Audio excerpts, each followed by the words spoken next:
一声长鸣，这趟通辽至北京北至呼和浩特的1455次列车由南口车站启动，从海拔106公尺的南口车站向八达岭长城所在的关沟段进发。关沟段是京张铁路的精华所在，而这条京张铁路是我最熟悉的线路。我是王维，我从小就生长在这条铁路沿线，用了20年的时间积累素材，田野考察，后来还为这条铁路撰写了3本图书，以公民递交不可移动文物认定申请的方式保护了27座京张铁路老建筑。可以说我对这条线路是如数家珍了。您可能会问我，在这条穿过长城的老铁路上有多少值得看的景观和风物呢？您甭着急，今天呀，就让我带着您在火车头上领略这段历史人文与自然交织的壮美风景。南口是京张铁路关沟段的起点，这儿呢也是华北平原的北端。所谓关沟，就是南口到八达岭的40里山沟，呈东南至西北走向，是太行山脉与燕山山脉的分界处。这个关沟里边啊，有下关、居庸关、上关、八达岭关城。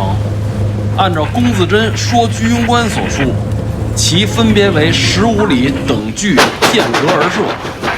另有水关、岔道城共6个拥兵关口，5处据敌，1处据水。因关门多，故称关沟。有一篇文章是这么描写关沟的：自南口至康庄一段，虽仅30公里，而迂回险峻，火车需穿行于巨壑、悬崖、急湍、峭壁之间。詹天佑先生废寝忘食，历时4载，方完成这项巨大的工程，使今日行旅之人得以卧游于凿空天险之地。您看，这是我撰写的《我的京张铁路3册书》中的关沟段示意图。这关沟段铁路的坡度对于火车来说确实非常大，大到什么程度呢？平均坡度是33%，这是个什么概念呢？相当于一列编组15节的客车运行在关沟段的时候，列车首尾的高度差能达到5层楼。所以说，从南口到八达岭这20公里，您听着好像没多远，开车一脚油门的事儿。但是这俩地方的高度差呀，可达到了525公尺，相当于这火车从地面爬到纽约世贸中心快到塔尖儿的位置了。说到这儿啊，咱们先简单了解一下京张铁路的历史背景。中国在1895年甲午战争战败后，列强们加快了对中国的觊觎与瓜分，在此当中，对占领中国北方最积极的莫过于俄罗斯。俄国呢，早在1899年便提出修建一条自伊尔库斯克贯穿蒙古，经由张家口直达北京的铁路。这条铁路一旦落实，将成为俄国向华北渗透的利器。而且俄国早就想把中国北方变成黄俄罗斯，所幸清政府在这件事上态度坚决，选择以自办为由予以拒绝。此后的几年，民间对京张铁路的呼声不断。1903年，申商、李明和、李春、张希玉等人先后上书，请求朝廷允许商人集资自办京张铁路，以促进内地与蒙古之间的贸易交流，但朝廷仍迟迟未予批准。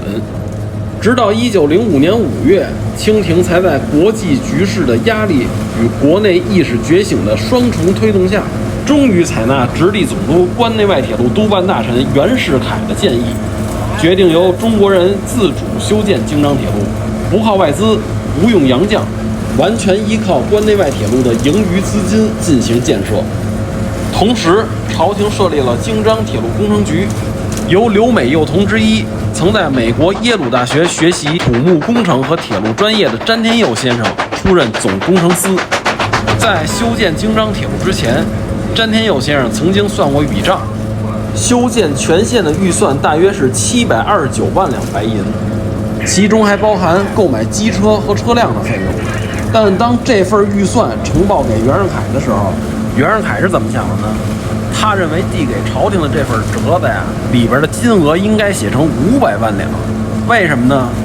实际上他呀也不是为了弄虚作假，而是对内外交涉的权宜之计。当时啊，各国列强为了争夺修路权，也报出了500万两的预算，但这笔钱呢，不包括机车车辆。实际上啊，水分太大。袁世凯呢，知道里边的猫腻，要求詹天佑把表面的预算压缩在600万两以内，并说明奏折里边仅为工程费，不含机车车辆和总务的开支。詹天佑最终将预算缩减至572万两。袁世凯允诺，表示机车车辆和总务开支可以另行奏请，在首段通车之后，以运营收入进行补贴。就这样，京张铁路于1905年10月2号正式在丰台动工。1906年9月30号，丰台至南口的这个首段啊就开通了，随后便开始进入了最具艰难的关沟段施工。那么詹天佑先生是怎么面对的关沟天险呢？咱今儿啊先聊到这儿，明天咱接茬边走边聊。